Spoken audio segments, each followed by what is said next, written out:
This is the Mark Dolan Way. Top tips for mind, body and soul, some great life hacks, and my favourite products of the week. This show is available on all podcast platforms, or you can watch it. Just subscribe to the Mark Dolan Way on YouTube and join the Facebook group. Enjoy.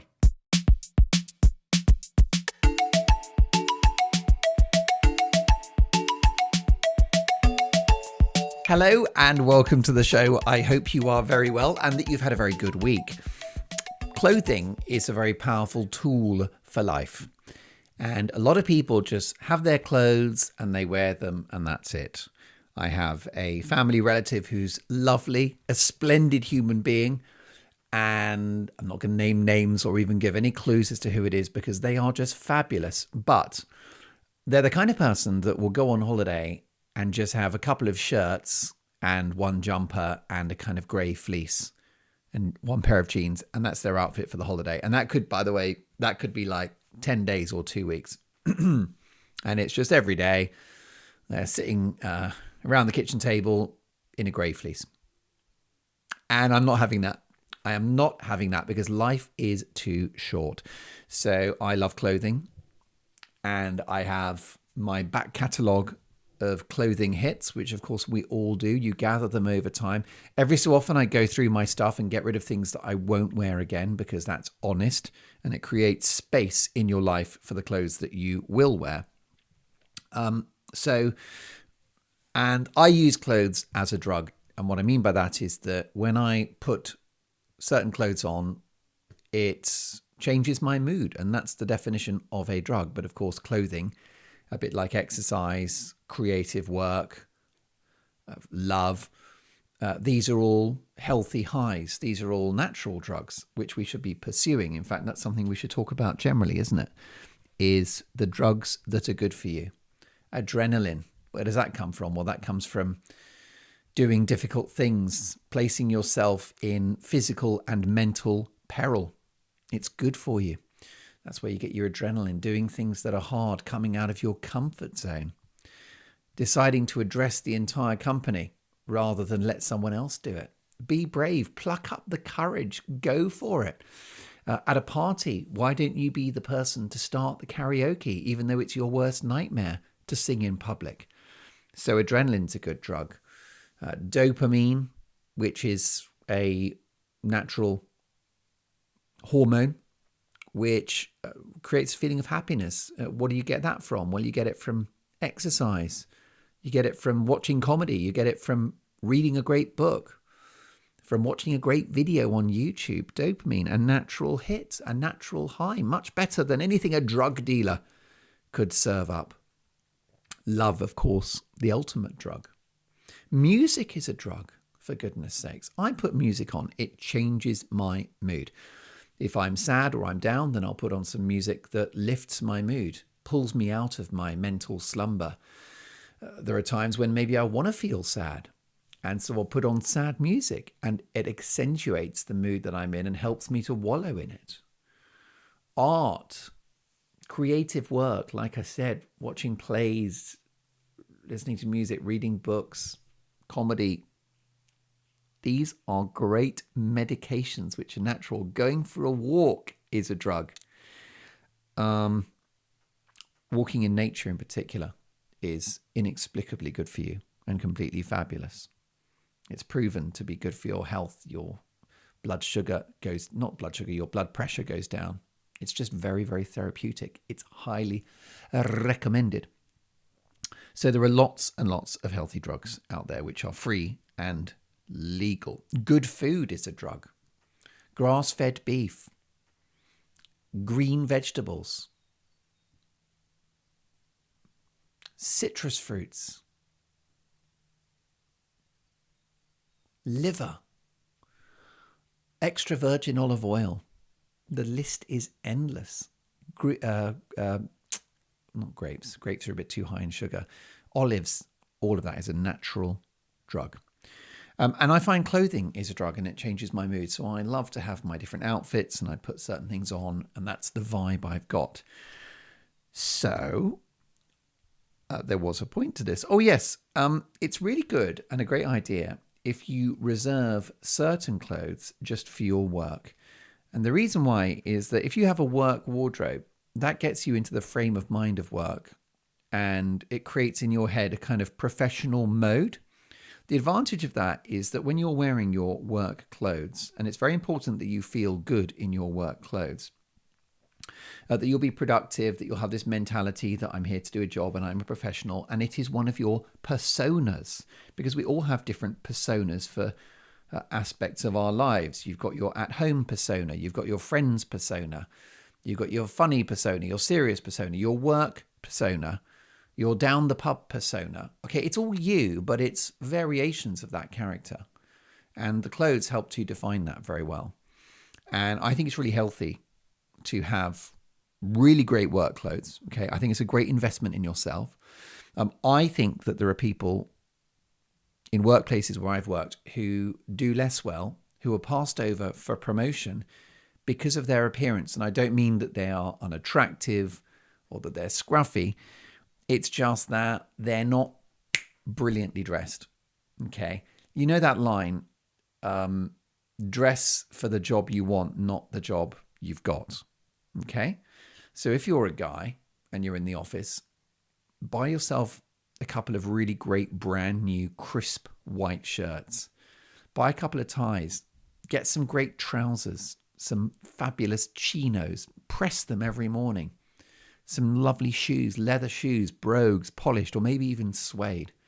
But take care of your appearance at work. Dress really well. Dress to impress, because clothing is a form of communication. And everything that we do is judged. So all actions are judged. If you're late, that comes with a message. If you're late for work, you are telling your colleagues and bosses that the job is not important to you, that you're not professional, that you're not in control, that they don't matter. Now, that may not be how you feel, but that's the message of being late. Similarly, the way you dress, let's say your shirt is creased, or whatever, your shirt clashes with your trousers, or maybe you are a bit messy looking. Maybe you're dressed too casually and it's quite a formal place of work. You're not going to do yourself any favors, because perception is everything. So just step it up a bit for your work outfits. And what'll happen is that you'll feel better when you're at work. You'll be judged differently. You'll be perceived differently, because so much of life is theatre. Shakespeare said, all the world's a stage. So it's time for you to start performing. I don't mean acting, because acting suggests being someone that's not you. No, but perform as you. It's a bit like a comedian, because actors become someone else. But what is a comedian generally? A comedian is a sort of larger than life exaggerated version of them. Let's say Larry David. Larry David is Larry David. But of course, on the TV show, it's a little bit expanded, a bit more comedic, a bit more exaggerated, but it's based on who he is. And we all need to do that at work. And it's a tremendous thing. So, and then the other great advantage of having your work clothes as well as your not work clothes is that when you get home from work and you take off your work clothes and then you put on your I'm at home relaxing clothes, it changes your frame of mind. It tells your subconscious that you are now off duty and you're going to enjoy your evening. And your family members and friends will see a different side of you. It's like, oh, Steve's so relaxed because he's in his baseball cap and his hoodie and his shorts. And it's kind of chilled out, Steve. And then when Steve goes out let's say on a Saturday night, it's the big night, then he's wearing like his best shirt and his best jacket and his best jeans, his expensive diesel jeans, which he doesn't wear any other time of the week, and his flawless new Nike trainers, which don't have a stain on them.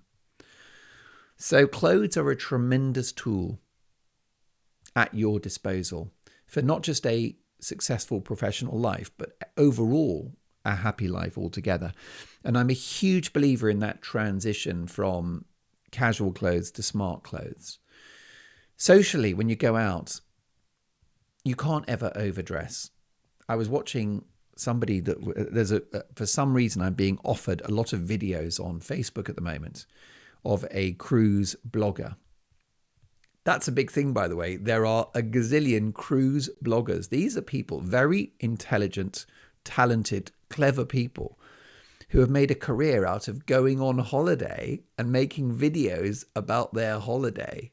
And that's their job. How cool is that? So I was watching one of these, it was offered to me. And of course I got sucked in.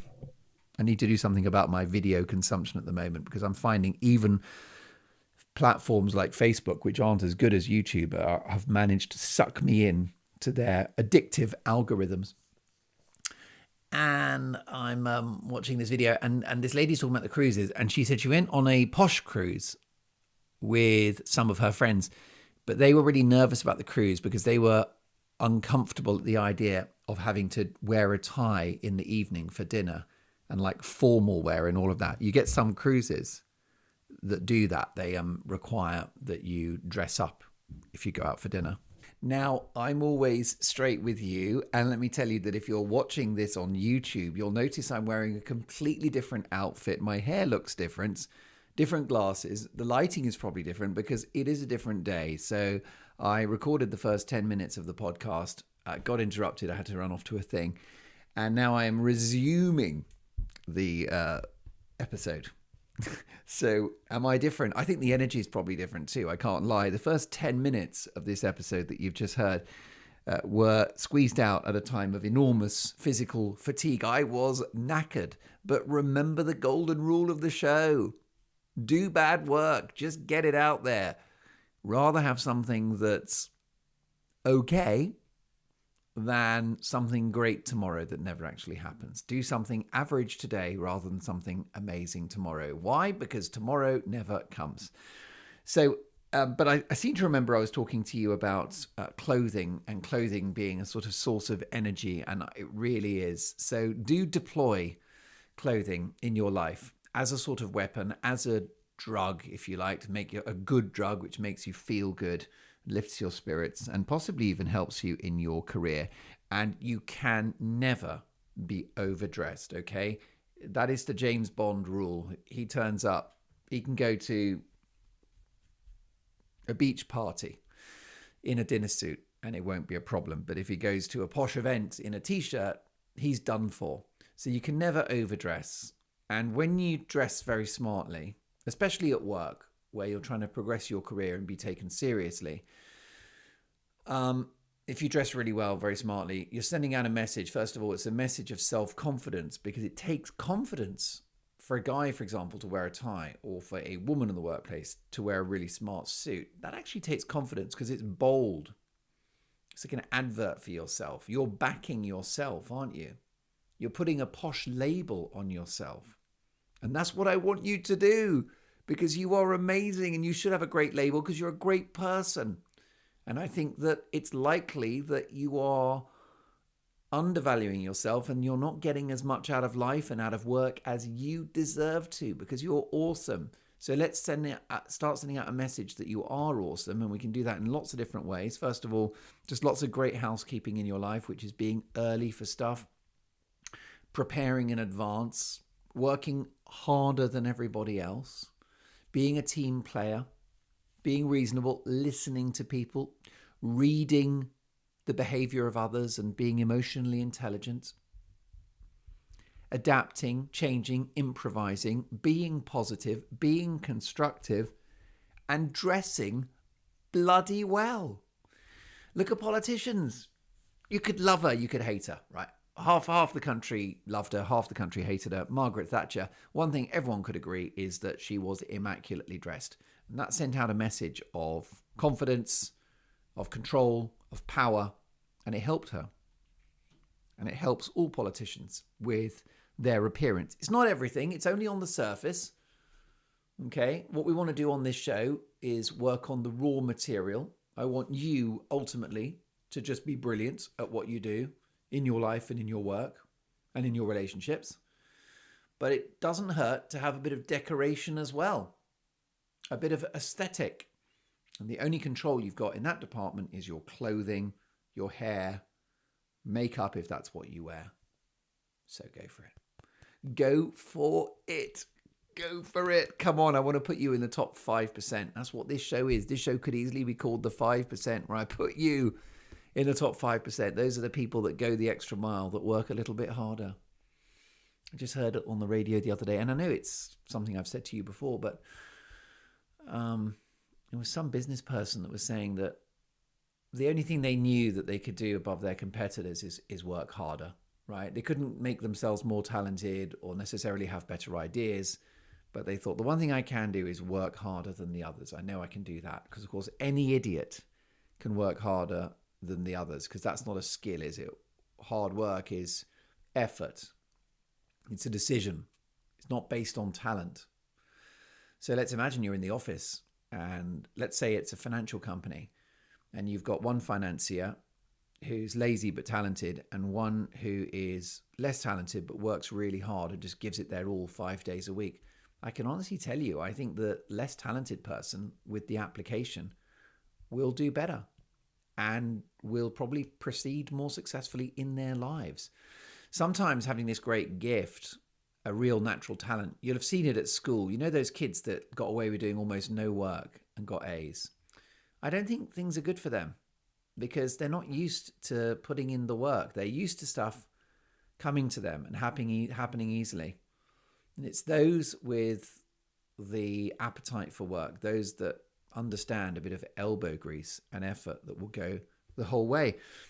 Always think of Cristiano Ronaldo. I'm not a football person, but Cristiano Ronaldo strikes me as the perfect combo because he has huge talent and then wild work ethic. He's crazily hardworking and very gifted. David Beckham was the same.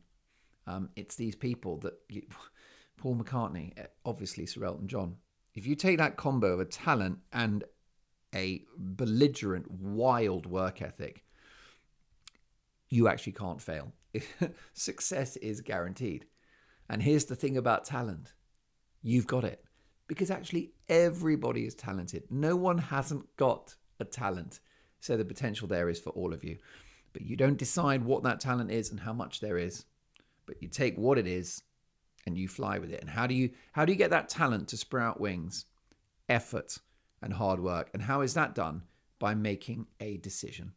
So let's say you've got a big meeting, or maybe you're pitching something to a client. On Tuesday, it's now Thursday, right? Next Tuesday, you've got the pitch meeting. You're very good. You're a good communicator. You've got that talent. You got the way with the words. Lovely. You got a good product. So everything's going for you. But how do you take all of that and then give it wings? How does it sprout wings? How can you put that set of qualities that you've got and transport it on a magic carpet to the stratosphere? Effort. Okay, so effort is the secret sauce. It's the line of cocaine that just gives everything a bit of zip. Can I just say I'm drug-free? I've never taken cocaine, but that's what I would imagine people that take cocaine indulge in it for. Remember, this show is about the real natural highs. Music, comedy, art, literature, love, going for a walk. Those are the best drugs. Friendship. But yeah, so that is the difference. That is the special sauce in your life this week. Just go and sprinkle hard work over everything you're doing because it's human nature to be lazy. 95% of people are lazy. I'm in that group. You may well be in that group. But our job is to pull you into the 5%. And that is a decision. That's not a talent or a gift. It's got nothing to do with whether your parents were nice to you when you were growing up. It's got nothing to do with your childhood, your background, anything like that. That is in your gift, is how much work you put into stuff. So, and what you put in, you get out. It's like a pension. It is quite literally as true and simple as that. So, it's the effort. It's the work. And then there are some people that make it look easy, like they haven't worked. Well, those are the geniuses because they're the ones who disguise the work. They're the ones who do the work and don't tell you about it and just turn up and are amazing. But let me tell you, that's not an accident. It's not a mistake. So that's what you can do. I mean, that's the ultimate mic drop, is working hard secretly. So let's say you've got that meeting on the Tuesday and you spent all weekend working on it, right? All your colleagues are out partying, having social lives, and there you are, beavering away, Thursday, Friday, Saturday, Sunday, Sunday night, you're still there on your laptop, getting the phraseology right, preparing that meeting, getting your material together, learning stuff, looking up things, finding out more about the client and the company and what they want. So you've just done like 4 or 5 days of eager prep, and then your colleagues haven't. They've done the basics, and then they had a weekend and a private life. But you don't mention that. You don't go in on Tuesday and say, oh, I've gave up the whole weekend. I've just done nothing but work. No, you don't. You just go, hi, you have a good weekend? Yeah, a good weekend. Thanks very much. Went for a walk. All very nice. And then you go into that meeting on the Tuesday and the microphone is dropped. You just go in there and you just tear it to pieces. And people look at you and go, wow, how did you do that? What happened there? And if you don't say anything, if you don't talk about how much hard work you've done, they'll just think you've got this kind of magical talent. And if you've got something magical, something intangible, people will pay more for that. People will pay unlimited amounts for something a little magical. Because if an employee, I mean, that's the point about work, is that if you are replaceable and the work you're doing can be done by someone else, then you are never secure. But if what you do in your workplace is just not deliverable by somebody else, then you will be very successful and you will exact a very high price from your employers.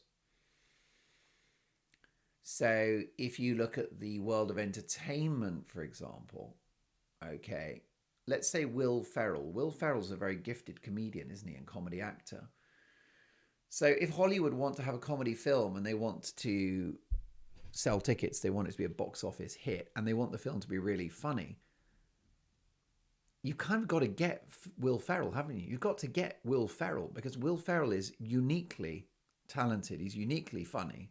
By the way, that'll also be down to hard work. That's not just some magical gift. Yes, he's got the funny bones, but you'll find that Will Ferrell has been working at that for years and done shows and gigs and movies and TV programs that were terrible mistakes, terrible flops, all went horribly wrong. With successful people, you only hear about all the success and you just think, oh, they've had this perfect career. They never have.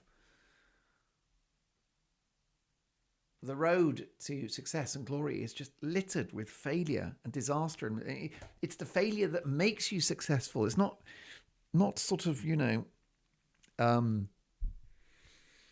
not in spite of, it's because of the problems and the failures and your persistence to stick with it. Years and years and years of just applying yourself. And I guarantee you, I don't know Will Ferrell, but I guarantee you that somebody of that caliber is not someone that's going to be lazy and just turns up and like, right here, I'll just be Will Ferrell and I'll just turn it on. No, these people have application. Every single successful person has application. Some are more talented than others. It's a little easier for some than others because of talent. But the hard work is a central ingredient. It is a central plank. But anyway, so what Will Ferrell has done through his talent and then hard work and application is made himself indispensable. So if you want Will Ferrell in your film, I guess it's going to cost you £5 million. Would that be right? 10 million? I don't know what he makes. 5 to 10 million pounds. Now, they can't just get someone off the street to do that. They need Will Ferrell. That's the thing. He's actually irreplaceable. Okay, there'll be, is like Will Ferrell or is it Jim Carrey? There might be a few rivals, but not many, right? It's a small handful of options. And you can be the equivalent of the Will Ferrell or the Jim Carrey or the Tom Cruise in your own world, where in your work, in your place of work, you are kind of irreplaceable. Okay? You're indispensable. First of all, there are things that you can do, such as be collaborative, be a team player, be pleasant, which already helps you because people just like having you around the place. That's already good for your career, is to be amenable and pleasant and collaborative. People like to have nice people around. I don't want you to be so compliant and nice that you make yourself small and that you become taken for granted. And we've talked about that in the past. Not at all. You need to flex your muscles. and you mustn't be a shrinking violet. And you mustn't be overly compliant either. You can say no to the boss. You can say no to colleagues. There can be conflict points. I've got a collaboration with a fabulous, fabulous person professionally. And I consider us to be very good friends and very good colleagues. But yet there are conflict points, there are points of disagreement, and I'll stand my ground. And I don't see that as a threat to the working relationship or the friendship. I see that as evidence that it's a good relationship, that it can withstand a bit of cabin pressure and a bit of pushback. So I don't want you to be Mr. Nice Guy, Mrs. Nice Woman at your own expense. But if you are nice to have around, if you're a nice person, and if you listen to people, like all those things I said, it's going to make you attractive as an employee, and people will be less likely to want to get rid of you. But the key thing, that's fine, but that is not really, that's not the ultimate, okay? Being liked is a small part of it. It's nice. It lubricates the joint, but it's not everything. What is everything is that they can't imagine not having you there, that you're indispensable.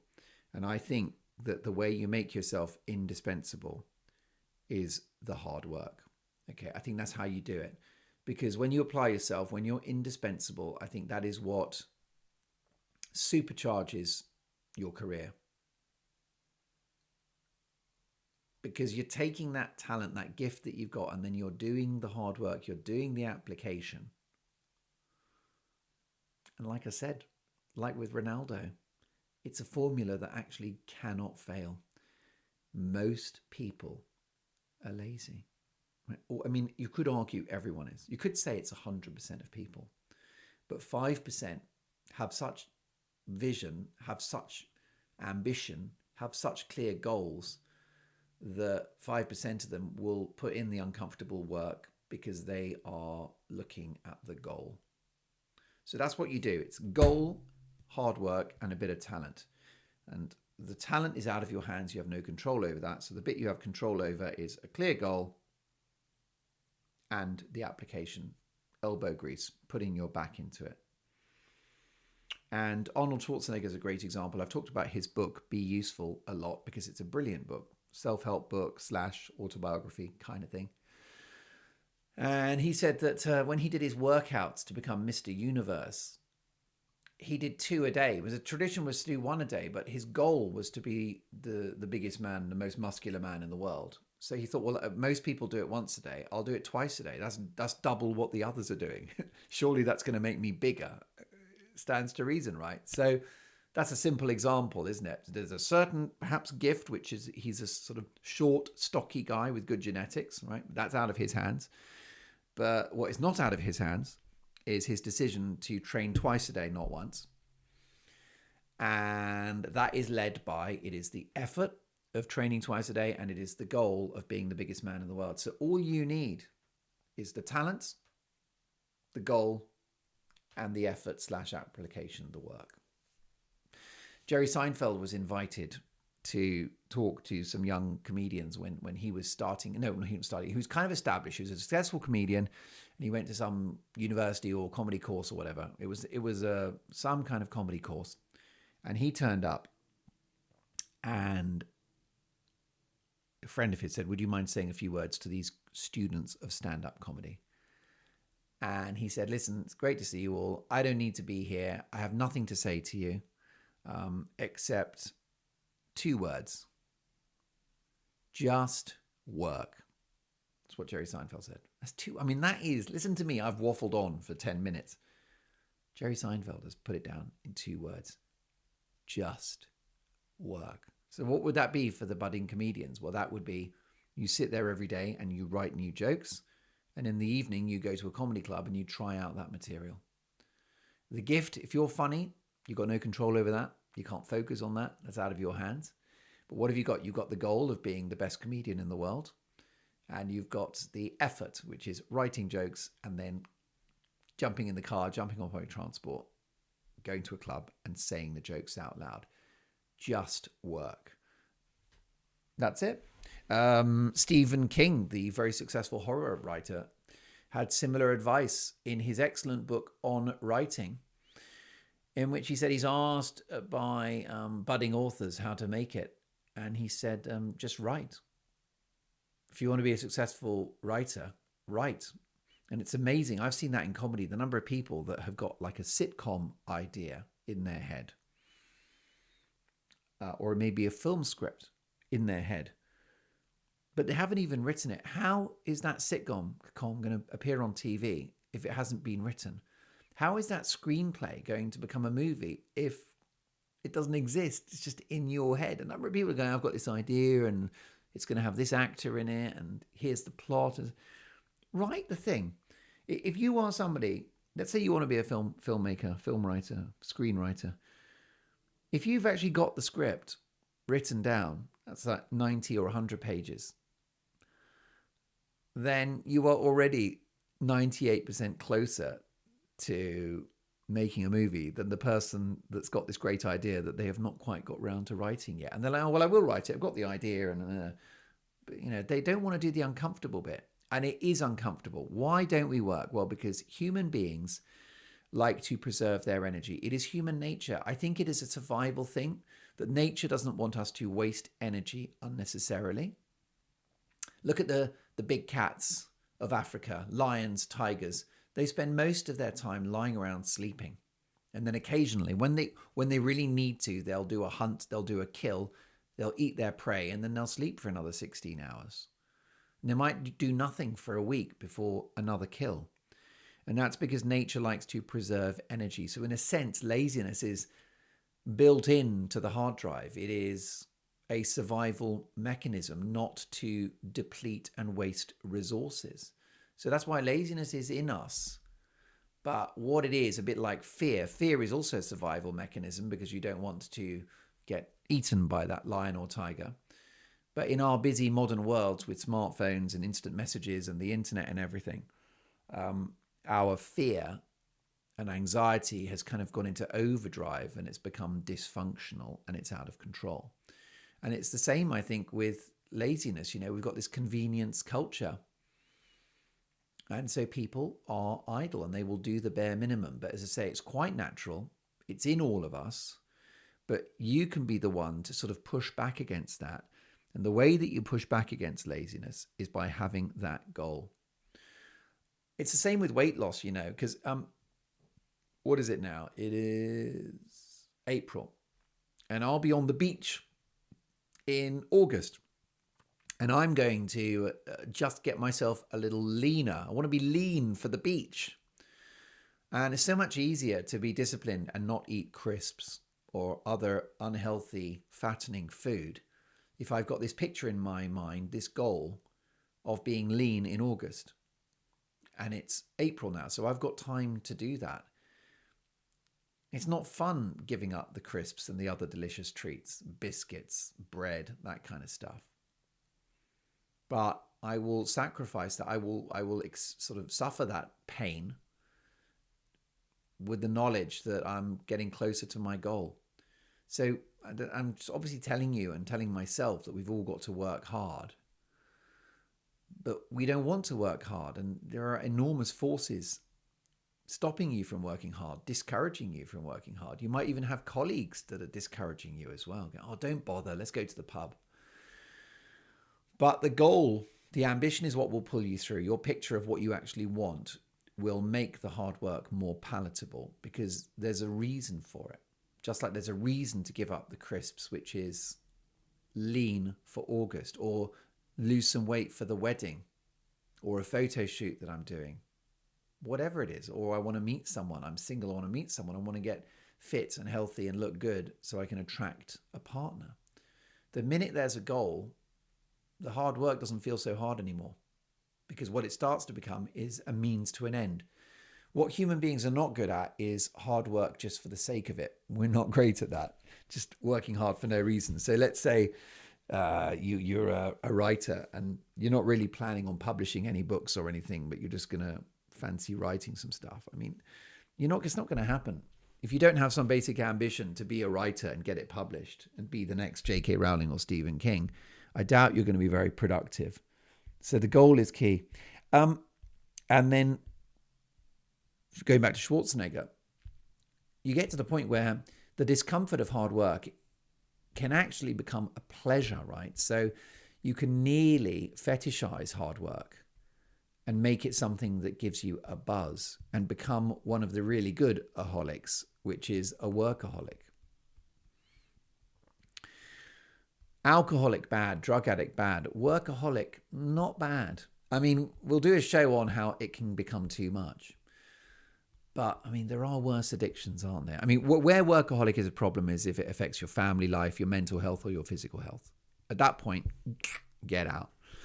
But I think you'll find that a lot of high achievers, they work bloody hard. My solution, by the way, if you're worried about being a workaholic, is it's not a problem. You've just got to make it intermittent. So that means that when you're working, you work insanely hard, crazy focus, and then nothing. So yesterday, I put an enormous amount of work into my show, my TV show. I really do, because I want it to be the best show on TV. And I want to grow those audience numbers, and I want to have a big impact, and I want the work to be good. I want it to be a good quality show. So what I did yesterday is I woke up, had coffee, sat around with the family. Right, I should be working at this point, but there's a window of time in the day when the family are around. I'm going to be gone in the afternoon, gone in the evening. So it's the last bit of time I've got with the family, and it's on a Sunday. So I'm drinking my very milky coffee, and we're chatting, and it's real slow and it's real lazy. That's right, lazy. I'm embracing the laziness.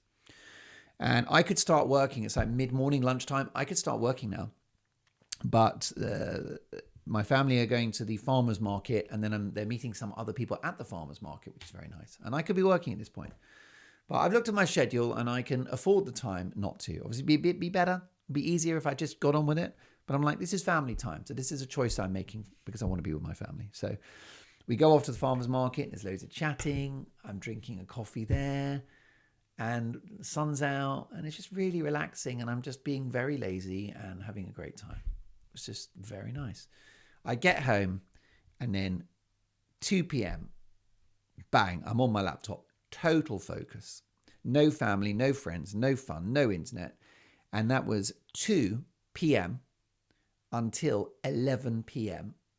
Rock solid work, right? Just going through scripts, writing, researching, reading. The only break I had was jumping on my motorbike to get to work. And even then I had the news in my ear, in one ear, as I motorbiked along. So do you notice that that is a day where I've totally relaxed, had great quality of time with the family. I've enjoyed it. I'm living, I'm breathing the fresh air. I'm looking at the trees. I'm buying overpriced jam from the farmer's market. And then bang, hard work. I get home, exhausted, batteries completely empty, deep sleep, wake up feeling very refreshed, and finish podcast episode 64. So that's not workaholic, is it? If you combine your private life and the quality of life with your work, but when the work is happening, it's intense and it's focused and it's concentrated like an espresso, then that's actually better than just the dribbly work with all day long. You know those people at the office that just like always at their desk, just like they do like 10, 12 hours just sat there, but they don't seem very productive, but they're always just kind of working? No. Hard work might involve just a really intense 4 hours. If I ran a company, I might run a company one day, partly because I'm just very interested in how I would run teams and motivate people, based upon the principles of the Mark Dolan Way podcast. But if I ran a company, and if it takes Caroline 4.5 hours to get everything done in her day, she should sling her hook. I don't want her there for 8 hours just for the sake of it. Because what everyone does in offices is that they do 4.5 hours work in 8 hours. So if Caroline, and by the way, she can do her own hours, right? Caroline can come in at 5 a.m. She can be out by 9:30 and just, I don't care when you work. You're doing the work. You're very good. You've got a talent and you're applied and you've got goals. Knock yourself out, Caroline. You can come in whenever you want. The work from home thing where you never see them, I'm not sure about that because I think that you lose collaboration. So if I ran a business, I would want some presence. And I think it's once or twice a week at least. Depends on the industry, by the way. In some other industries, every day. But with my team on my TV show, I don't need we do a meeting. It's nice to do it face-to-face, but it's not necessary because we all know each other. So we sometimes do a face-to-face meeting. We sometimes, for practical reasons, do it online. But anyway, there you go. So that is it. Oh yeah, and the last thing I wanted to say to you is, yes, it's just that, remember that if you don't fancy, if you're feeling procrastinated, you're doing procrastination and you're feeling unmotivated and you don't want to do the hard work, the goal will help. You focus on the goal, and that will motivate you to do the hard work, which puts you in the 5%. And then the other thing is then you start to actually enjoy the hard work, enjoy the pain. And it's back to Schwarzenegger. So Schwarzenegger said that when he was doing his weightlifting, he would have pain, right? The muscles are just in pain. And he said that pain is growth. So he didn't just dislike pain. He wasn't afraid of it. He actually developed an appetite for it. So he became like hungry for the pain. It's like he wanted the pain. And he was really happy if his muscles were achy because he knew that they would be bigger tomorrow, because pain is growth. And hard work is everything. That was episode 64. And I want to thank you so much for listening. And by the way, the last 2 weeks now, the pod has been dropping late. It dropped on like a Wednesday last time. I think it's going to drop on a Monday for this episode.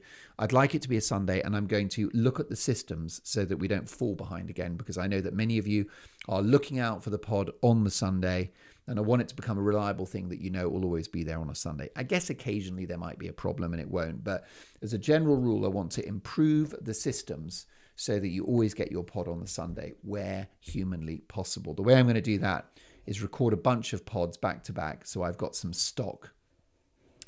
So thank you for bearing with me on that one. I've been very busy, but this show doesn't do excuses, does it? I've got to fix it, and that's what I'm going to do. I'm going to fix it with systems, application, hard work, and talent. Well, if only I had more of that. But I'll give you what little I have. Go and have a great week. Go and work hard. Application, elbow grease, effort, and a goal, and watch your life transform. Bye-bye.